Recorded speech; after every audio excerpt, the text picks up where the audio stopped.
시청자 여러분 안녕하십니까? 3월 27일 일발장전 출발합니다. 데이터를 통해서 시장의 트렌드 들여다보는 시간, 오늘은 그 제약바이오 데이터 재점검을 해보는 시간 가져보도록 하겠습니다.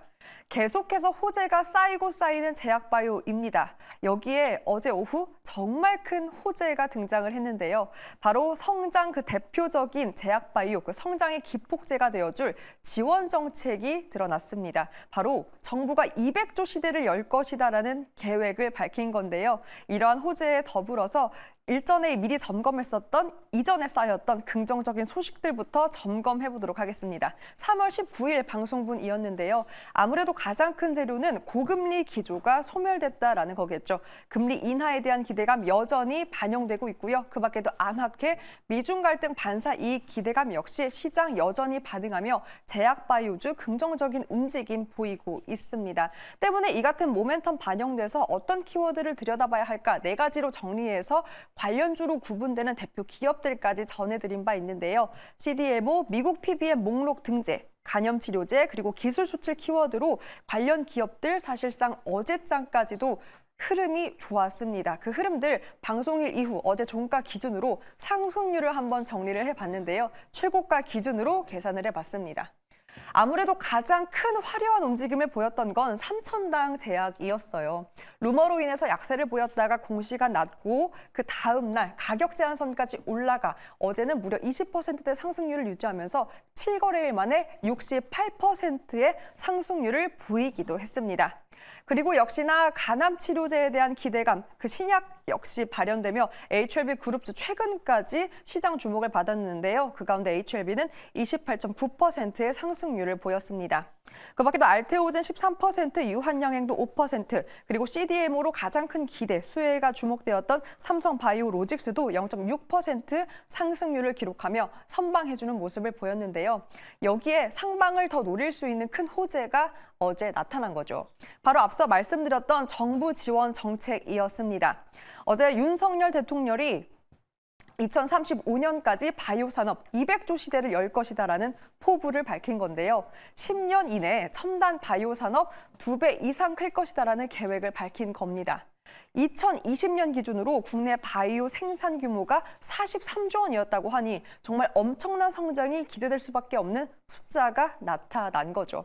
내용을 들여다보니까요. 그 키워드는 AI였습니다. 우리도 AI를 비롯한 신약 개발, 디지털 치료제, 그리고 AI 로봇, 이 융합 의료기기가 발전돼야 한다라면서 이 첨단 바이오에 적극적으로 투자를 할 것이다라는 의견을 밝혔는데요. 그렇다면 고민이 생기는 구간이죠. 이제는 제약바이오 안에서도 AI의 기회가 있는 걸까요? 이러한 정부 모멘텀 외에도 이 제약바이오는 개별 이슈 점검도 무엇보다 중요합니다. 대표 기업들마다 꼭 체크해야 될 이슈들, 재료들 점검을 해봤는데요. 먼저 삼천당 제약입니다. 아일리아 시밀러 서유럽 독점 공급 계약 여전히 시장에 반영되고 있기 때문에 계속해서 추적이 필요하고 구강약품 역시 자사주에 대한 소각 결정으로 이 주주 친화 정책에 대한 기대감 그리고 시간 외에서도 반응을 했기 때문에 전략이 중요할 것 같고요. 삼성 바이오에피스 유전자 치료제 개발로 인해서 삼성그룹주에 대한 전반적인 투자 포인트도 체크가 필요해 보입니다. HLB 역시 여전히 간암 신약 허가 기대가 기대되고 있고 무엇보다 한미그룹 경영권 분쟁 이슈가 있는데 또 내일 주총이 있습니다. 관련된 전략이 중요한 시점이겠죠. 일단 어제 이러한 정부 지원 정책으로 시간 외에서 많은 제약바이오 기업들이 움직임을 보였습니다. 때문에 개장 전략이 정말 중요한 현 구간, 과연 우리는 진짜 기회를 어디에서 찾을 수 있을까요? 지금 바로 그 전략 이어가 보도록 하겠습니다.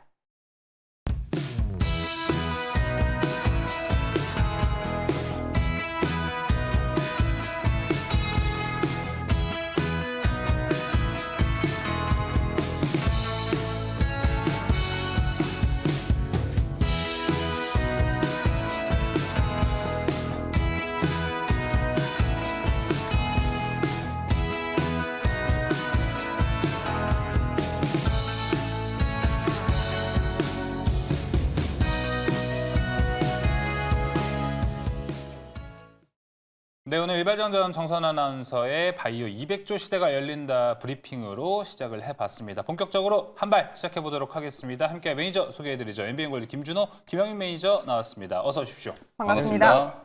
네, 제약바이오가 계속해서 호재가 들려옵니다. 네. 특히나 어제는 무려 200조라는 숫자가 들렸어요. 그렇죠. K바이오스퀘어 충북에 조성하겠다라는 청사진을 밝혔는데 또 내용을 들여다보니까 강조한 키워드 결국은 제약바이오에서도 AI였습니다. 네. 그럼 이제 우리 투자 포인트 여기 AI에서 찾아야 하는 겁니까? 실제로 이제 파로사이 바이오가 네. 지난주부터 좀 꿈틀거리면서 분명히 좀 움직였거든요. 그리고 실제로 최근에 이제 AI 이슈가 워낙 좀 강하게 붐업이 되고 있는 상황에서 지난주 이제 GTC 2024에서 젠슨항 CEO 이제 기조연설을 보면 핵심은 그거예요. 움직이는 모든 걸 로봇으로 다 만들겠다. 그렇죠. 그리고 AI와 관련된 부분들. 그러니까 결국 엔비디아의 야심은 그냥 반도체 칩만 만들겠다는 게 아니거든요. 네. 그 반도체 칩을 가지고 세상을 정복하겠다. 약간 이런 의미이기 때문에 이 AI 반도체 칩을 가지고 모든 산업에 이제 융복합을 추진을 할 수 있다라는 이제 이런 야심찬 이제 포부를 밝힌 거라고 보여지기 때문에 거기서 그냥 딱 찍어서 얘기했어요. 로봇하고 AI 같은 경우에는 로봇하고 지금 신약 개발 같은 경우에는 AI가 이제 확장될 수 있는 산업 부문으로 딱 찍어서 지금 얘기를 했기 때문에 네. 이쪽 산업에 대한 것도 우리나라에서 당연히 이제 관심을 좀 가져야 되는 거고 어제 이제 뭐 첨단 바이오 산업 투자와 관련된 부분들 충북 오송이 원래 이제 바이오 산업 단지잖아요. 뭐 여기에 바이오 플랜트들이 많이 있긴 한데요.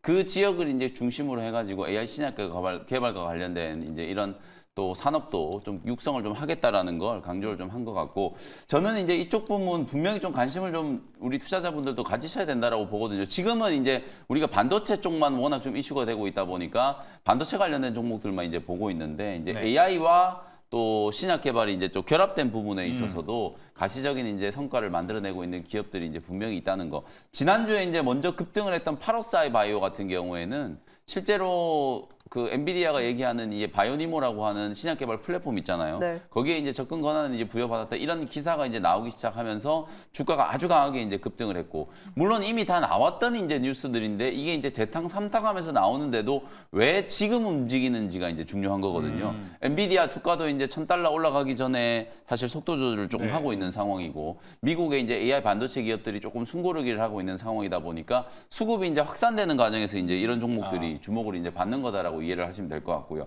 그 다음에 이제 어제 장이 끝나고 나서 신테카 바이오 같은 경우에는 시간의 시장에서 이제 굉장히 좀 강하게 시세가 이제 분출이 됐었죠. 네. 본장에서도 이제 좋은 흐름이었지만 시간의 시장에서도 한 6% 이상 아마 상승 마감을 한 걸로 알고 있는데요. 이게 신테카 바이오는 뭐 오래전부터 알려져 있던 것처럼 슈퍼컴퓨터를 가지고 데이터 센터를 설립을 해서 딥매처라고 하는 이 AI 신약 개발 플랫폼을 자체적으로 이제 가동을 할 수 있는 기업이라고 보시면 될 것 같아요. 이 플랫폼 자체를 세일즈하기 위해서 뭐 작년에도 그렇고 올해도 그렇고 뭐 JP모건 헬스케어 컨퍼런스를 포함해가지고 미국 진출을 위한 이제 준비를 좀 하고 있다라고 보시면 될 것 같거든요.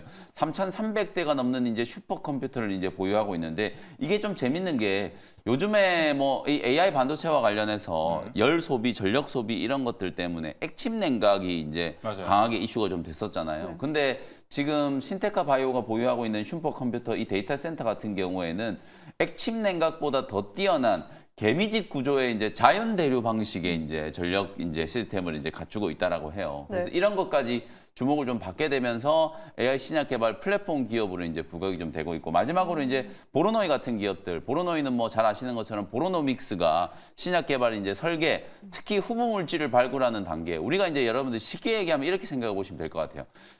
어떤 적응증에 대한 이제 치료제를 개발을 하는데 그 치료에 효과가 있을 만한 이제 후보 물질들이 뭐 작게는 수백 개, 많게는 뭐 수만 개 이상 될 거 아니에요. 그 많은 후보 물질들 중에 과연 어떤 게 이 적응증에 가장 탁월한 효과가 있을 것인지 그리고 이제 전임상 동물을 통해서 이제 실험을 했을 경우와 사람을 통해서 실험했을 경우에 과연 이제 이 임상의 효과가 어느 정도로 나타날지 만약에 그걸 미리 정확하게 예측할 수 있다면 인간이 엄청나게 많은 이제 시간과 비용을 들여가지고 신약 개발하는 걸 현저하게 줄일 수 있겠죠. 그게 바로 이제 AI 기술이 이제 발전을 하면서 가능하게 만들어졌기 때문에 그런 것들을 이제 설계하는 이제 기술이 바로 이제 보로노믹스라고 보시면 될 것 같거든요. 실제로 보로노이는 이 보로노믹스를 통해서 발굴한 후보 물질을 자체적으로 이제 임상 단계까지 이제 진입을 좀 시켜놓고 있는 상황이기 때문에 그런 부분들에 대한 이제 주목도가 좀 높아질 수 있다. 평균적인 이제 임상 기간을 단축시키고 기간이 단축된다는 건 이제 비용 절감으로 이제 연결될 네. 수 있기 때문에 이런 부분들이 이제 신약 개발 시장에서도 정말 폭발적인 어떤 저는 또 효과를 발휘할 거라고 보여지거든요. 그래서 AI 기술이 발전하면 발전할수록 여러 이제 산업에 이제 뭐 융복합이 되겠습니다만 가장 우리가 이제 또 중요하게 생명과 이게 직결된 부분이잖아요. 치료제를 개발하고 또 그 치료제를 인간에게 이제 또 적용하는 부분에 있어서 AI 기술이 이제 통용된다라는 건 뭐 인류의 복지 차원에서도 굉장히 좀 중요한 이슈가 될 수 있다. 그리고 AI도 의료기기하고 또 결합돼서 작년에 이제 주목을 많이 받았었잖아요. 루닛을 포함해가지고 뭐 딥노이드, 뷰노 이런 기업들이 주목을 많이 받았었는데 실적이 뒷받침이 안 되다 보니까 주가는 조금 최근에 많이 이제 조정을 좀 받은 상태인데 딥노이드라든지 뷰노 같은 기업들 같은 경우에는 올해부터 이제 혁신 의료기기 보험 비급여가 이제 적용이 좀 되기 때문에 매출액과 관련된 부분들도 좀 긍정적인 부분이 있고 특히 뷰노 같은 경우는 최근에 또 연구체 이제 3자 배정으로 이제 사채를 이제 발행을 했는데 한 104원 정도 이제 자본 조달을 성공을 해가지고 이걸 바탕으로 해외 시장 이제 진출을 이제 계획하고 있는 상황이기 때문에 아마 AI 의료기기 관련된 기업들도 올해 가시적인 성과가 좀 만들어질 수 있지 않겠는가 뭐 이런 부분들을 주목을 해보시면 되겠습니다. 말씀 주신 부분 좀 들어보면은 의료 AI 안에서의 대장주 순서도 좀 바뀔 가능성이 있나요, 올해는? 그 아무래도 이제 시세를 봤을 때는 작년에는 이제 AI 의료기기 중에서는 이제 루닛이 굉장히 좀 강했잖아요. 맞아요. 근데 아무래도 루닛이 조금 최근에 좀 무겁게 움직이고 있기 때문에 네. 오히려 반등이 좀 들어온다라고 하면 실적이 빠르게 좀 흑자 전환이 될 수 있을 만한 기업들. 뭐 그런 기준으로 봤을 때는 딥노이드나 뷰노가 이제 조금 빠를 것 같고. 그다음에 파노사이 바이오 같은 경우에는 어쨌든 이 엔비디아의 직접적인 또 상관관계가 또 부각이 좀 되고 있는 상황이잖아요. 그래서 AI 신약 개발 관련된 기업들 중에서는 파노사이 바이오가 가장 뭐 대장주 역할을 좀 하고 있다. 이렇게 보시면 되겠습니다. 사실 AI 모멘텀은 반도체에만 있는 거냐 할 정도로 제약바이오 안에서는 정말 철저하게 소외를 받았거든요. 네. 이러한 정보 모멘텀으로 좀 움직임을 긍정적으로 받아줬으면 네. 좋겠습니다. 키워드도 제시가 되었으니까 관심 기업들 점검 필요해 보이고요. 그렇다면 CDMO는 어떨지도 궁금합니다. 왜냐하면 미중 갈등은 고조화되고 있는데 그쵸. 어제도 다뤘지만 변수가 생겼어요. 고조화된 이유가 생물보안법 통과였는데 네. 그 통과를 시킨 의원이 돌연 사퇴를 했습니다. 네. 이 CDMO 기업들에는 어떤 전략이 필요한 때입니까? 그래서 이미 뭐 CDMO 관련 종목들이 뭐 대표적으로 주목받고 있는 게 뭐 바이넥스라든지 뭐 프레스티바이오 또 에스티판 같은 기업들이 대표적인 CDMO 관련 종목으로 지난번에 생물보호법 통과로 인해서 좀 주가가 좀 급등 나왔다가 이번에 이제 그 관련 법안을 발의했던 또 의원이 좀 사퇴를 하면서 관련 종목들이 조정이 나와주고 있는데 사실상 이 관련 종목들은 약간 좀 테마성이 좀 짙지 않나라고 보고 있어요. 결국에 지금 이제 중국 기업들이 또 이제 미국과의 어떤 이제 거래를 끊었을 때 국내 네. 이제 바이오 기업들이 좀 수혜를 받을 수 있다라는 기대감인데 아직까지 이제 법안이 또 최종 통과 가능성도 지금 현 시점에서 좀 지켜봐야 될 부분도 분명히 있다라 좀 보고 있고 또 실제적으로 반사 이익을 얻을 수 있는지도 그 가능성도 좀 지켜봐야 될 부분이 있기 때문에 관련 종목들이 지난번에 생물보안법이 통과됐다라는 얘기가 나왔을 때 시세가 분출됐었고 또 그 이후에 변동성이 좀 확대될 수가 있는데 우리가 이제 바이오 종목들을 접근했을 때 이제 앞으로 다양한 파이프라인과 어떤 실적에 대한 부분도 우리가 좀 챙길 필요가 있다고 보고 있습니다. 그래서 최근에 어떤 이제 생물보호법 통과로 인해서 시세가 좀 분출됐던 종목들은 우리가 지금 신규로 접근하거나 아니면 최근에 좀 조정이 나와주고 있는데 뭐 조정시 매수의 관점으로 접근하기에는 리스크가 좀 클 수 있다고 보고 있어요. 그래서 향후 어떤 법안의 어떤 진행 상황들 좀 지켜볼 필요가 있다고 보고 있고요. 뭐 실질적인 부분들과 최근에 뭐 제약바이오 sek터에서 딱 올라가는 게 뻔하잖아요. 결국 AACR 관련해서 이제 미국 아마케를 앞둔 그렇죠. 이제 거기 참여하는 기업들의 어떤 시세가 좀 분출되고 있고 또 이제 삼천당 제약 같은 경우는 이제 바이오 시밀러 관련해서 유럽 독점 계약을 체결하면서 시세가 이제 강하게 분출됐었고 그 외에는 AI 신약 플랫폼 기업이라든지 또 이제 ADC 또 항체 약물 적합체 플랫폼 기업들 또는 또 이제 뭐 치매 치료제 알츠하이머 관련된 그 치매 치료제 파이프라인을 가지고 있는 기업들이 좀 선별적으로 상승 흐름이 나와주고 있는 거기 때문에 네. 우리가 이번에 어떤 생물보호법 통과로 인해서 어떤 이제 중국 기업의 어떤 반사 이익을 얻을 수 있는 기업들은 우리가 좀 신규 매수로 접근하거나 좀 우리가 장기적으로 보기에는 좀 어렵지 않나라고 좀 보고 있어요. 그러니까 불확실성이 있기 때문에 오히려 파이프라인 실적에 조금 주목하는 게 좋을 것 예. 같다였는데 같은 의견이십니까? 네, 이제 CMO, CDMO 기업들은 좀 이런 시각으로 이제 보시면 될 것 같아요. 이제 바이오시큐어 액트법 때문에 뭐 중국 기업이 배제가 되고 우리나라 기업들이 이제 반사 수혜를 입을 수 있다. 뭐 그 논리보다는 전체 이제 바이오 의약품 시장이 정말 좀 빠르게 성장하고 있다라는 거에 이제 좀 포커스를 맞춰본다라고 하면 뭐 우리나라 정부에서도 그냥 아무 근거 없이 그냥 200조 얘기가 나오는 게 아니거든요. 그만큼 지금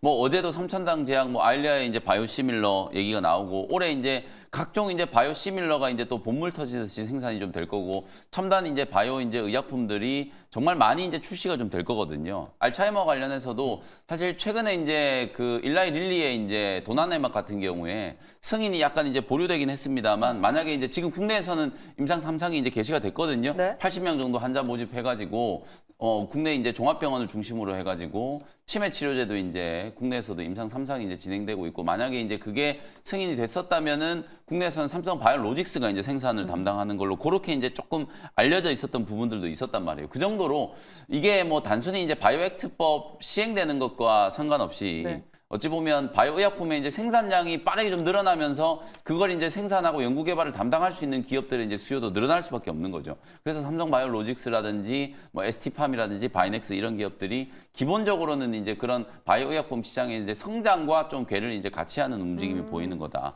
이렇게 이해를 하시면 좋을 것 같습니다. 그럼 더 궁금해집니다. 이 CDMO를 비롯해서 파이프라인 개별 이슈 너무나도 예. 제약바이오 기업들에 영향을 미치는 재료들이 많지 않습니까? 네. 여기에 정부 지원까지 네. 전해졌으니 가장 매력적인 투자처는 어디일지 궁금하고 최선우주까지 한번 들어볼까요? 뭐 파이프라인 이제 신약 개발하는 기업하고 일단 플랫폼을 보유하고 있는 기업들이 시장에서도 일단 가장 좀 주목을 좀 받고 있는데 과거와 지금 이제 달라진 변화는 이거라고 보시면 될 것 같아요. 신약 개발하는 기업들이 과거에는 뭐 어디 학회에 참여한다, 뭐 어디 후보 물질을 뭐 임상을 진행한다, 맞아요. 임상 1상 승인을 받았다 이런 이슈로만 이제 주가가 쭉 갔죠. 급등했었잖아요.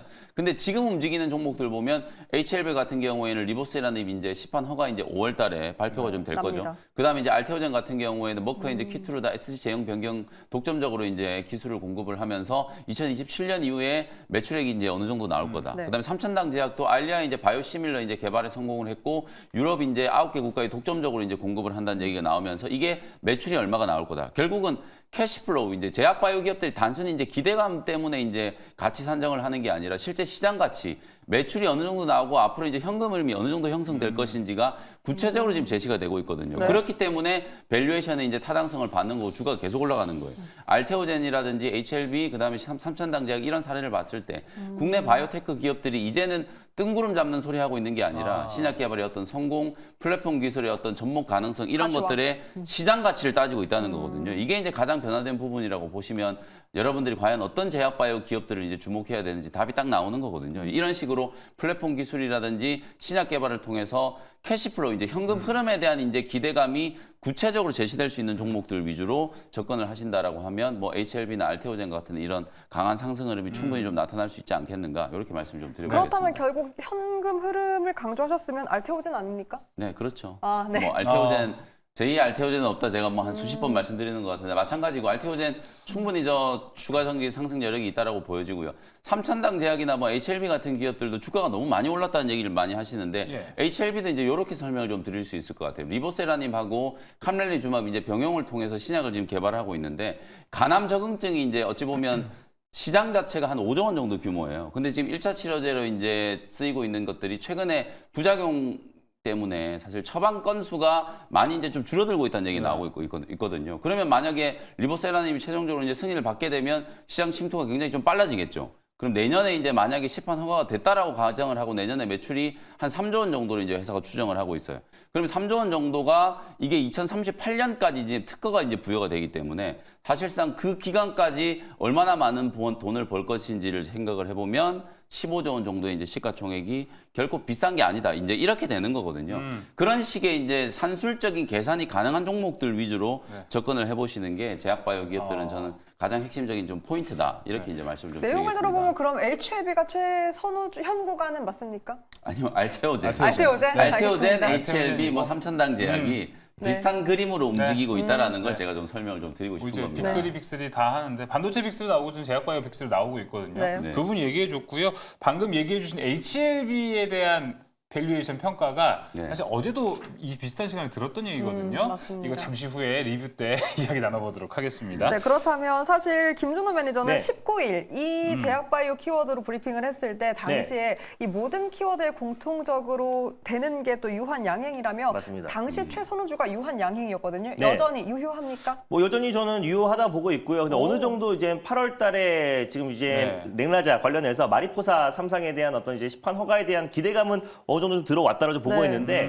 실질적으로 이제 8월달에 FDA 이제 시판 허가가 나온다고 했을 때는 유한양행이라든지 이제 오스코텍 같은 경우는 로열티가 들어오면서 이제 주가의 어떤 컨턴 점프가 충분히 가능하지 않을까 실적 컨턴 점프에 대한 기대감도 있고요. 또 이번에 사실 AACR 관련해서도 유한양행이 또 ABL 바이오와 같이 이제 공동으로 또 ABL 105 관련된 이제 초록 공개를 앞두고 있는 시점이기도 하고요. 또 이중항체 관련된 개발도 계속해서 좀 이어지고 있는 상태고 또 이제 메시 치료제 관련해서도 글로벌 임상 1상을 또 진행하고 있는 기업이다 보니까 네. 유한양행 같은 경우는 뭐 충분히 뭐 추가적인 상승은 나올 수 있다고 보고 있는데 결국에 제약바이오 섹터에서도 결국에 이제 실적 또 이제 숫자가 나와줘야 되기 때문에 유한양행은 또 8월달에 어떤 이제 실적 컨턴 점프에 대한 기대감과 또 이제 렉나자의 어떤 상업화에 대한 기대감이 계속해서 이어지지 않을까 보고 있습니다. 이렇게 이 부분이 필요해요.